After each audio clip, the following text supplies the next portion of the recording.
Hello everyone.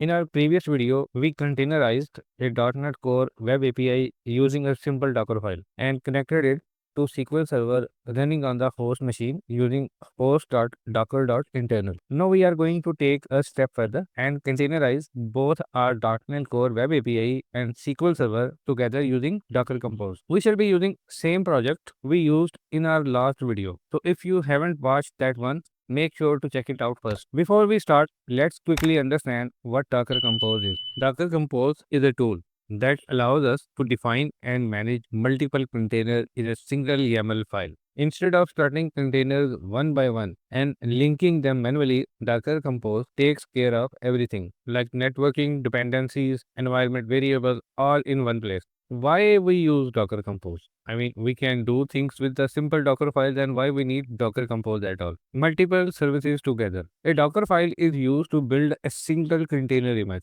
right? That's a great when you only need one service, like a simple API. But in real projects, applications usually have multiple services that must work together. For example, a web API, a database, maybe a cache like Redis.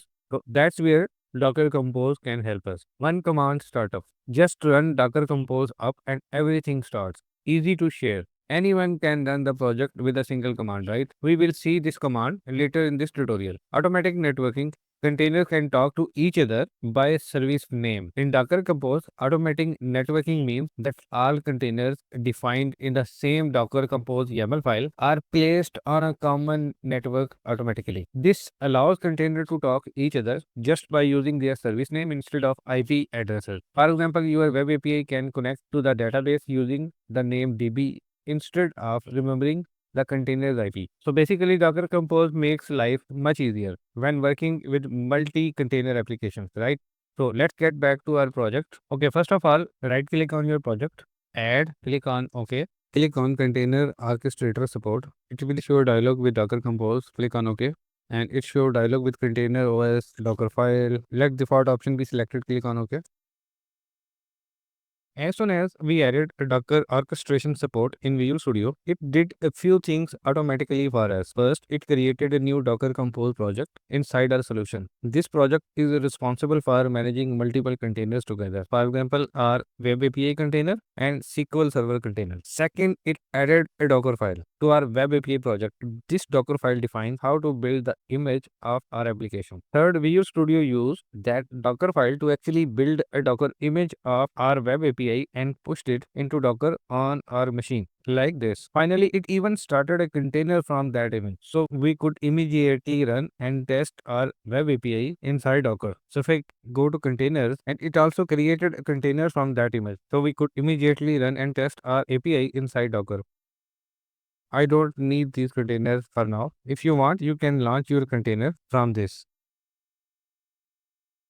You will see option for two ports, 8080, 8081.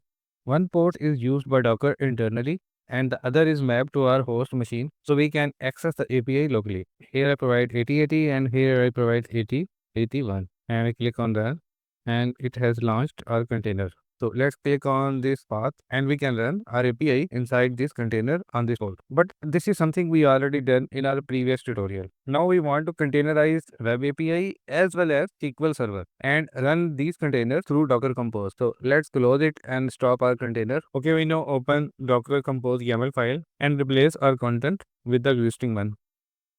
To provide my SQL Server credentials here, I change connection string and inside the connection string, I give my database name. As soon as I put my content inside this Docker Compose file, it has started downloading SQL Server image from Docker Hub. Let's understand the content of this Docker Compose file. Under services, we have defined all the containers that make up our application. In this case, we have two services, SQL Server and Web API. So here is the image. This is our container name, SQL Server. This is password of the SQL Server system and port 1433:1433 maps port 1433 inside the container to port 1433 on your host machine, right? This allows tools like SQL Server Management Studio to connect to the DB on localhost 1433. Okay, this is our Web API service. Context dot mean look into the current folder for files to build, and then we have this line docker file, our project name, and docker file. It tells docker compose exactly which docker file to use. Then it's our container name, and it ensures SQL Server starts before web API. And we have environment connection string. It sets the connection string. You shall notice server is equal to SQL Server because both containers are in same Docker network. So here we are providing our SQL Server service name. Right. Okay, now we go to Docker desktop and see our SQL Server image is already downloaded there. Visual Studio itself launched few containers using Docker Compose file, but let's stop all these containers and use the Docker Compose command to run these containers. I open the terminal here and provide this command Docker Compose up. Let me remove existing images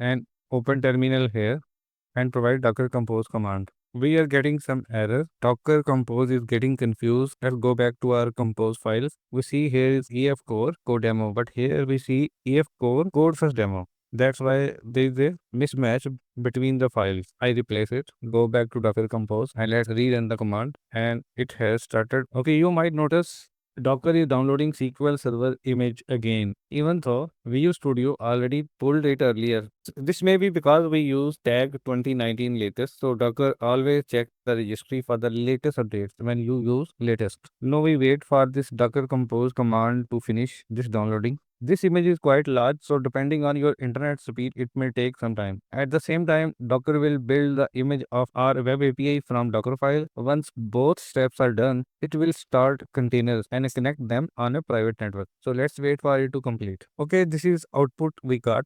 So Docker pulled the SQL Server image, it built our API image, it created a private network, and then it started both containers, right? And this confirms both containers are alive and connected on a private network Docker Compose created. So now let's test our web API. We go to Docker desktop, click on containers. Okay, containers are not started. We see some error like unable to set system administrator password, password validation failed, password does not meet SQL Server password policy requirement. Let's go back to our project. Okay, as we shall be using database inside the Docker, so we need to take care of few important steps.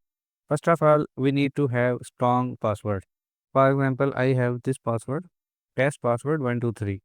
So Docker's SQL Server instance will accept this password. We also need to make sure we have encryption false and trusted certificate true. Then we open program.cs and need to make sure the DB context registration uses same connection string name default as you mentioned in your Docker compose YAML file like this.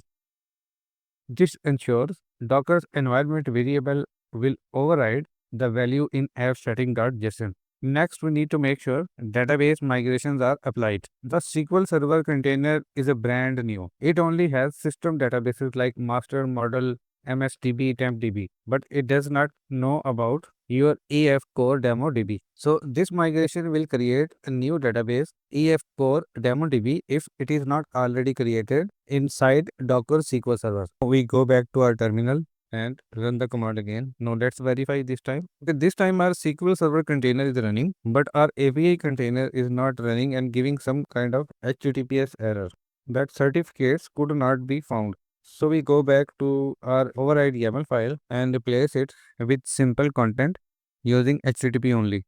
I go back to terminal and rerun docker compose command. And let's go back to our Docker desktop, and this time it has successfully executed both containers. So let's test our API. I click here on localhost. Okay, API has returned empty list because it is a fresh database and no data exists yet. Let's add some data through Postman. I open Postman. I have add API endpoint. So click on send. It has added a record. Let's add another product. Okay, we have added two products. So let's go back to our API and refresh the page. We got both of the products here. Our API is running on 5000 port. Why it's running on 5000? If we go back to Docker Compose file, we see here ports 5000 colon 8080. Left side host machine port where Docker desktop is running. Right side it's a container port. Docker listen on 8080 and map to host machine port 5000 which is our machine. And that's why we are able to access it on 5000. Let's see what is difference between Docker Compose and Docker Compose override YAML file. Docker Compose file is the main configuration where you define your services, networks, and volume. While Docker Compose override File is optional and is used to change or extend the main configuration. So whatever you write in Docker Compose, you can override that configuration in Docker Compose override file. By default, Docker Compose automatically reads both files. First the base YAML file and then apply the override on top, right?